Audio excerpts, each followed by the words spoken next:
My family wants me to forgive my sister after she tried to rope my fiancé. I 27M met my fiancé 25F almost 7 years ago when we were both studying at college. We met through mutual friends, and about a year later, we started dating. When he was introduced to my family, everyone was delighted with him, even my mother, who tends to be somewhat reserved with foreigners. Note, my mother and father are migrants, and since they arrived in the country where we live, they have always stayed close to the local community. So, they are generally very reserved with anyone who is not from our community. It sounds racist, but it's not. At this point, I must mention my sister, F29. Before the incident, she was my superhero. I always admired her because she never was intimidated by the local children and was always very protective of me and our brother, M22. She always reminded us that we should never look down just because someone tried to annoy us and that we had as much right to live here as anyone else. When I introduced her to my fiancé, they became good friends. Time passed, and my fiancé was quite close to my family, especially my siblings. Given the closeness to my family, it was usual for him to hang out with other relatives. He would go shopping with my brother and mother, play pool with me and my cousins, and was at every party my family organized. It was at one of these parties, in which my family and I ended up very drunk, to the point that I ended up sleeping on the floor of my parents' living room. When the party ended, my fiancé was behaving very weird, and when I asked him what was going on, he told me, "I think your sister tried to kiss me." The surprise that she gave me hearing those words was so great that any effect of the alcohol disappeared. I asked him to tell me everything that had happened. He told me that several of the guests went to the roof to drink up there to feel the wind or something like that. Little by little, they all left until only he and my sister were left up there. They drank a while more, and while they were talking, he noticed that she was staring at him. Out of nowhere, she bent down, trying to kiss him, but he was faster and dodged it. The atmosphere became very uncomfortable after that, and he left. When he finished telling me what happened, I took him to his house, and later I talked to my sister and asked her to clarify the whole story. She basically told me the same story, but from her point of view. She apologized and said that she was so drunk she wasn't thinking, and she apologized for doing that. Just remembering that conversation makes my blood boil because at that moment, I thought it had only been a minor incident, something that could be solved with dialogue and establishing some limits. I could never have thought about what was going to happen next. After what happened at that party, the relationship between my sister and I was uncomfortable. We almost never spoke, and when we did, it was as polite as possible, almost as if we were strangers. The only person who knew what had happened, besides the three of us, was my younger brother, because on one occasion when he and my fiancé were talking, he asked if he knew why my sister and I had become distant, to which my fiancé told him the story. My fiancé and I decided not to comment to the rest of my family because we didn't want the relationship to fracture further. After a few months, my family organized another party where they invited a lot of people, friends, family, and people from our community. It was at that party where my fiancé and my sister met again. At that point, I thought that enough time had passed since the kissing incident and that it could be the first step toward things returning to normal. At some point during the party, I lost track of my fiancé and started looking for him. I looked for a while without seeing him, so I assumed maybe he was with my brother, but something passed through my head that made me decide to look upstairs. While I was going up the stairs, I started to hear strange noises in one of the rooms, and when I opened the door, my sister was pushing my fiancé against the bed, covering his mouth and trying to put her hand under his pants while he was trying to fight back. I didn't think twice. As soon as I saw them, I pounced on my sister and started beating her. My fiancé left the room as quickly as he could and went downstairs to ask for help. When my mother and aunts came up, I was still beating the crap out of my sister. Her face was full of blood, as were my knuckles. My mother was the one who had to separate us, but I kept insulting and hitting her.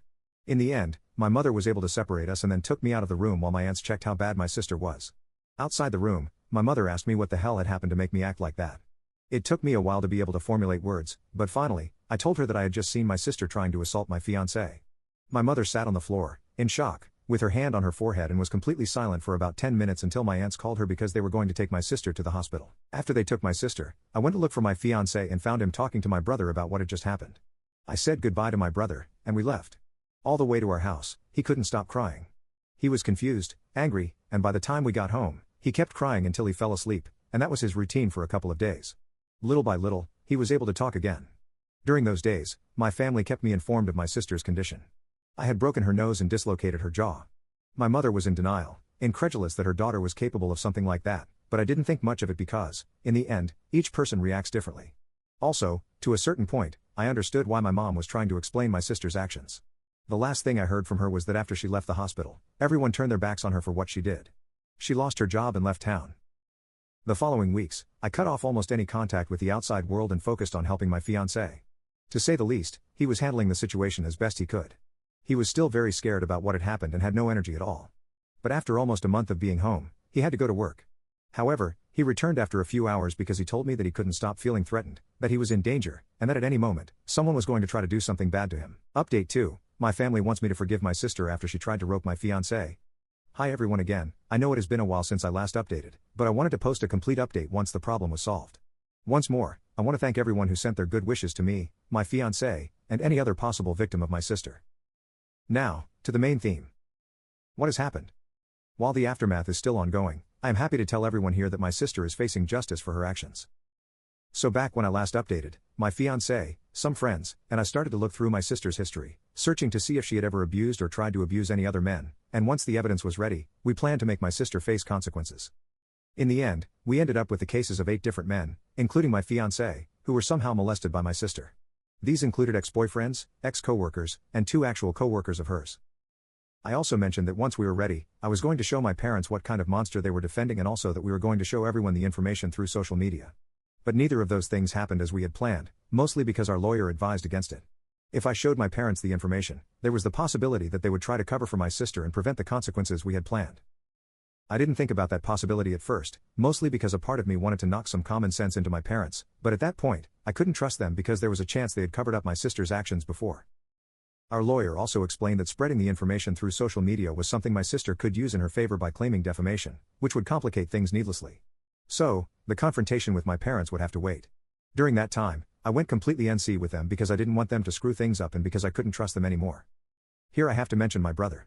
He took one for the team and all this time pretended to be in a neutral position with them while, in reality, he was helping me and my fiancé. During that time, my brother learned more things about the time my sister was gone. The main things he learned were these. After the incident at the party, my sister basically moved to the other side of the country because she had a friend over there. At first, my family had common sense and turned their back on her. When she started living there, she basically told everyone the story that her family had disowned her because they found out she was having an affair with her brother's fiancé. Yes, the nerve of her to tell that story. Since there was no police file due to the fact that I had sent her to the hospital that night instead of pressing charges, we couldn't proceed with legal action without my sister dragging me with her. That's why my sister was able to get a job and rebuild her life. My sister first contacted my parents at the end of 2021, during the worst part of the pandemic in my country. Since then, she and my mother had maintained regular contact. She and my father even visited her a few times. And finally, maybe the worst, during those years, my sister had a son. Apparently, her son was the result of a one-night stand. She got pregnant in April 2021, and they agreed to co-parent because neither of them wanted to get married. In December of that same year, they had my nephew. My sister introduced them to my parents and brother 2 weeks before all the evidence was ready, and when my brother told me, it was like a bucket of cold water splashing on my face. At first, I couldn't believe what my brother told me, but he showed me pictures of them. For a moment, my world trembled again because now not only my family but also her family had to face the truth. But then I realized that child was another reason to continue seeking justice. We couldn't risk him or his mom being in contact with my sister. Once again, my fiancé and I were there for each other. If this situation has been difficult for me, I can't imagine what it's like for him. I don't think I can fully understand how it is to overcome a traumatic experience like what he lived through and be capable of reliving it in order to help others. The least I can do is be there for him every step of the way. Finally, the day arrived. My sister was at my parents' house when the police showed up, and according to my brother, it wasn't pretty. It only took the police knocking on the door for her to start running. The police eventually caught her, and she tried to fight back, which ended with her being tased and adding the charge of aggression against a police officer. After 2 days in lockup, my sister was sent to prison during the trial process. The trial was grueling, both in and out of court. During the trial, 2 of the men assaulted by my sister broke down in tears while they were testifying. My fiancé managed to maintain a straight face during his testimony, but once we were alone, he started sobbing, and I joined him. I was able to calm him, but that moment, along with when my parents and my brother showed up to testify, were the hardest. That woman finally faced justice, but the damage was already done. Many of the men, including my fiancé, will never fully forget what happened, but they're learning to live with the trauma. It was the hardest week of my life, but after so much time, my sister was found guilty of 8 charges. She will spend the rest of her life in prison. Of course, she tried to drag me with her because of the excessive use of force in self-defense, her lawyer's words, but the judge dismissed the accusation. As for my nephew, his mother was originally in denial, but after we showed her the evidence, she was more than willing to help us in all of this. As for my parents and those who supported my sister, it's going to be hard never seeing them again, especially my parents, but I can't trust them. Not anymore. While I know I'm losing a part of my family, my future looks bright alongside the man I love. Now, I feel like a weight has been lifted, not just for me and my fiancé, but for all the other men who were harmed by my sister. I can only express my gratitude and admiration for those men, and for every person who shared a similar story in the comments of my previous posts. To all the men and women who have ever been victims of something this horrible, I give you my best wishes for a peaceful life. If you're afraid to speak, know that you are not alone. This situation showed me that there are more good people than bad and that someone will always extend a hand to help. I hope my fiancé's story can reach the right ears and help those who need it. This chapter of our lives has ended, but it feels like a new beginning for everyone who deserves it.